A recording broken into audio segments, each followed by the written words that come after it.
Tonight, new details. A look at the deal that delayed the U.S. tariffs. Cold snap continues. More bus cancellations across the Peace region. And numbers improving. Drug deaths drop to a 3-year low.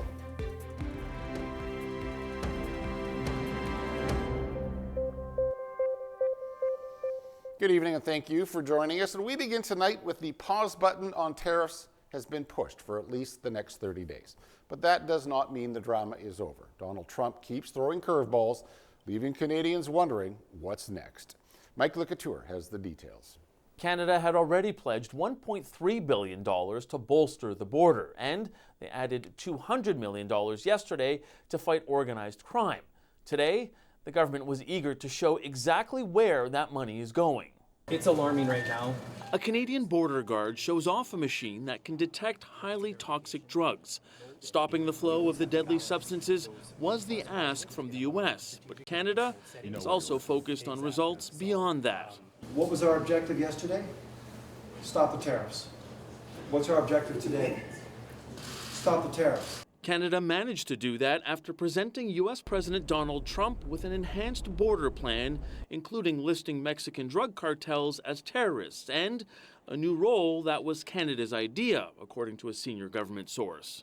Fentanyl czar, who will serve as the main interlocutor between the Canadian and U.S. governments and will enhance our collaboration in combating fentanyl. In the last year of tracking, U.S. border agents seized less than 20 kilograms of fentanyl at our shared border. Compared that to 9,500 kilograms seized at the border with Mexico. Still, a senior trade advisor to President Trump says Canada's border remains an issue. The Mexican drug cartels are rapidly expanding in Canada, and that's a danger. But for Canada to avoid 25% tariffs permanently, Alberta Premier Danielle Smith believes we need to address other economic irritants. The digital media tax, the banking industry, telecom, supply management, those keep coming up, but those can only be resolved in the context of a broader renegotiation. One that could need to happen before 2026, when talks around the Canada-US-Mexico trade agreement are set to start. It's why the federal government is pushing for a Team Canada approach on all fronts. What we know is the only ones that will be able to convince President Trump are Americans themselves. So we need to continue the pressure to make sure that we lobby Washington. Those efforts continue this week with the Defense Minister and Minister of Innovation in D.C. tomorrow. Mike LeCouture, CTV News, Ottawa. And the Premier of British Columbia is reacting to the 30-day reprieve. Thank the Prime Minister and his team and the President for coming together to find some resolution. BC is pausing its response to the threatened tariffs by the United States, but Premier David Eby says they will keep planning to shift the provincial trade relationship away from the United States with the tariff threat hanging over their heads. Eby says the province will not abandon its preparation for tariff measures, and the Premier says even as the tariffs are paused, harm has already been done to the Canadian economy and to the relationship between our two countries. And the short reprieve, but the tariff threat remains. It's galvanized Canadian consumers looking to make a statement with their wallets buying goods from this side of the border. Well, now one BC supermarket chain is making sure shoppers know where to find Canadian items on store shelves. Shannon Patterson has that story. New signs are going up at Stong's Market in North Vancouver. We've heard from a number of customers over the last few days wanting to know which products are Canadian. Amid a groundswell of support for buying local, the BC-owned and operated grocery store has created Product of Canada labels. So if people want to be a little bit better informed as to where their products are coming from, they can definitely look for the signage that we've got in stores to help guide them with their decisions. It's something customers appreciate. I've been checking the labels, so yeah, I think it's a great idea. We came looking for two things today. Tomatoes, we got hot house tomatoes from Canada, and some hemp energy bars from Canada as well. We're doing everything we can to buy Canadian. And the tariffs being on hold for a month won't change that. Keep the pressure up. Even if the tariffs get waived for a while, to continue to buy Canadian. We can't back away from this, and you shouldn't be ashamed. Just stand up and say, we're just not going to take it anymore. Shoppers at Stong's aren't only looking to buy Canadian, some are actively avoiding American-made products. Yeah, I was just looking at the cheese, and it's from Quebec. Everything here is from either Italian. There's nothing American, I believe, in my current cart. Of course, there are many products our stores here simply can't source from Canada. A good example, oranges. These are products of the USA. We don't have any intention of pulling U.S. products from our stores. But they could get more expensive if Canada introduces counter tariffs. As those start to take effect, you're going to see price increases on the U.S. products that are in our stores. While the U.S. tariff threat looms, the product of Canada labels at Stong's will remain. Customers who are feeling very passionate about wanting to support Canadian products and suppliers and our entrepreneurs are able to make decisions within our stores that are educated through our signage and be able to make different choices depending on what the product is that they would like to purchase. Do you think you're going to keep doing this as long as this is going on? Without a doubt. Sometimes you maybe just can't avoid it, but Canadians have an opportunity to do the best they can to buy Canadian. Shannon Patterson, CTV News, North Vancouver. And we will have more on what the provinces are attempting to do to be less reliant on the United States a bit later on in the newscast. Well, here at home, the extreme cold warning prompting yet another snow day for students across the Peace region today. Both school districts 59 and 60 announcing all-day cancellations of school buses. However, school once again remains open. It comes as Environment Canada extends the extreme cold warning. The Weather Agency says wind chill values could reach over -40 tonight and into Wednesday morning. School District 60 taking the cold snap one day at a time, unsure if cancellations will continue again into tomorrow. Parents are still being asked to monitor the school websites, social media channels, or subscribe to text alerts for updates. And Drive BC also urging caution on the roads with the slippery conditions along Highway 97.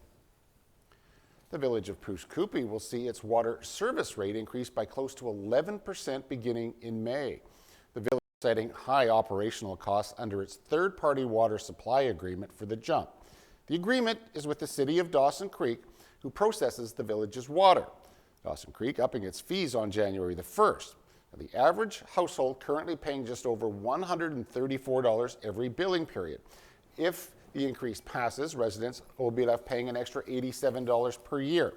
A public budget consultation will be held next month. It will cover 4 options, including tax and service rates and the risk of staying with the current rate system. The town hall will be held on March the 5th at Pouce Coupe Community Centre. It will be followed by a public hearing on April the 2nd. Applications are now open for Taylor business owners to make improvements to storefronts. The district looking to enhance the appeal of commercial buildings. Businesses will be able to receive a one-time 50% reimbursement up to $5,000. The money can be used to make visual or accessibility improvements to storefronts. The district says design and costing for the project must be submitted, with the grant awarded based on visual impact. And they add, an application does not guarantee a grant approval, with each proposal undergoing a comprehensive review. Funding for the program is provided through the Northern Development Initiative Trust. Deadline to apply, April 30th. The Peace River Regional District has announced voting details for the upcoming Electoral Area B by-election. Advanced voting will take place on February the 12th and then again the 19th at the Pomeroy Sports Centre in Fort St. John. General voting will be held on February 22nd at 6 locations across the electoral area. Current Alternative Director Reed Graham will be running against Madeline Lehman. The position was previously held by Peace River North MLA Jordan Keeley. The new director will fill the role for the remainder of Keeley's term into 2026. In a notice, the PRRD says voter registration will take place at the time of voting with no need to pre-register. Those looking to cast a ballot must be either a resident, property owner, or First Nation within the electoral area. Non-resident property owners will have to provide proof of ownership to be eligible to vote. Well, the lower mainland of British Columbia receiving its first significant snowfall of the year, and there's been a number of delays and flight cancellations at Vancouver International Airport. Well, that's also had an effect on those flying in and out of Fort St. John. A WestJet flight from Vancouver to North Peace Regional Airport canceled this morning. The return flight to YVR this afternoon also canceled. Airport staff are reminding you to check the status of your flight before you leave and to head to the airport early. The number of overdose deaths across the province fell last year. That, according to the BC Coroner Service, 2,253 British Columbians lost their lives last year to toxic drug overdoses, but that represents a 13% drop from 2023, and it's the lowest level recorded in the last 3 years. 70% of deaths were from people between the ages of 30 and 59. 3/4 of those were male. The Coroner Service says fentanyl continues to be the leading cause of death. In April of 2024, the province recriminalized the possession of hard drugs. Since a public health emergency was first declared back in 2016 in British Columbia, over 16,000 people have lost their lives to overdoses. Emergency doctors in BC are now the ones sounding the alarm about the growing healthcare crisis in this province. The organization representing emergency physicians in BC is expressing concern about patients being unable to access specialist care. The BC Society of Emergency Medicine says wait times for specialists have reached unprecedented levels, and they say that leaves patients waiting years for care that they urgently need. And the delay has had a ripple effect. Emergency departments at hospitals are becoming the last resort for patients needing help for chronic or unresolved health issues when they can't find or access a specialist. Wildfire crews from BC have been welcomed home from Southern California. The team of 13 technical specialists and 22 frontline personnel spent 2 weeks helping with the firefight in Los Angeles. Both the Palisades and Eaton fires are now fully contained. Nearly 30 people died and thousands of homes and businesses have been destroyed. 4 years after a BC woman went missing, her husband is now facing a charge related to her death, but he's not being charged with killing her. Trina Hunt disappeared from Port Moody in January of 2021. It was her husband, Ian Hunt, who actually reported her missing. That triggered a desperate month-long search and a $50,000 reward from her family. Now, he's charged with indignity to human remains. It's a charge laid for failing to properly bury a body or interfering with it in an undignified way. In Ottawa, there were renewed calls for the House of Commons to resume sitting amid the threat of American tariffs. Justin Trudeau prorogued Parliament last month, and the move allows the Liberal Party to choose his replacement as leader. And it also ensures the minority government is not toppled before then. But both the Conservatives and New Democrats say members of Parliament need to get back to work within the next month to act on the tariff threat. The U.S. President paused the import tax on Canada yesterday until at least March the 4th. Parliament is not scheduled to sit again until March the 24th. Well, back to our top story now. Almost immediately after the 30-day tariff reprieve was announced yesterday, American booze was returned to liquor store shelves. But the threat from Donald Trump has shaken trust in the United States. As Judy Chin reports, provinces are now pushing the idea of increasing interprovincial trade. We have to be realistic here. Analysts say not much can be done in the next 30 days that will make a significant impact. Well, we're focusing a lot more. A 30-day reprieve from Trump's tariffs delays what this furniture store owner feels will be inevitable. Really, it does nothing. It causes more stress and more uncertainty. To insulate itself, Modern Comfort is trying to sell more Canadian-made sofas and chairs. To promote trade between provinces, officials say they're working on eliminating barriers. Statistics Canada shows that only 1/3 of Canadian trade takes place between provinces. We are working with our provincial and territorial partners to find ways to eliminate internal barriers to trade within our country. These barriers include different provincial regulations and rules. Some analysts say eliminating them could boost trade between provinces and contribute $200 billion to the economy. Pushed by Trump, there is a political will to move fast. We have to start moving, or guess what? They'll chew us up and spit us out in about 3 seconds. But others say the real solution requires strategic long-term investment. For example, not just to dig up resources like critical minerals to sell overseas, but to use them to make batteries in Canada. If we were less dependent on U.S. manufactured goods in Canada, we'd be less vulnerable to these kinds of trade threats. That's a challenge this store is experiencing on a smaller scale. Modern Comfort wants to carry more Canadian-made products, but there aren't enough domestic manufacturers, and often they're more expensive than brands made in China or the U.S. If the demand is there, and if consumers, keep supporting Canadian-made products, then Canadian-made manufacturers will increase the products they offer. We will have new manufacturers that open up. As officials work on both short and long-term policies, analysts say the most important thing government can do is provide economic assistance to companies and workers to weather this storm.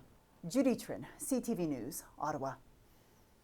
And Ontario Premier Doug Ford had a bit of a moment with a hot microphone after a campaign event yesterday. Ford was caught making some candid comments about U.S. President Donald Trump. The election day, was I happy this guy won? 100% I was. Then the guy pulled out the knife. The comments were made on Monday as Ford received an endorsement from the Ontario Professional Firefighters Association. All right, stay tuned. I'll be right back with a look at weather, but as we head to break, here's a look at today's closing market numbers.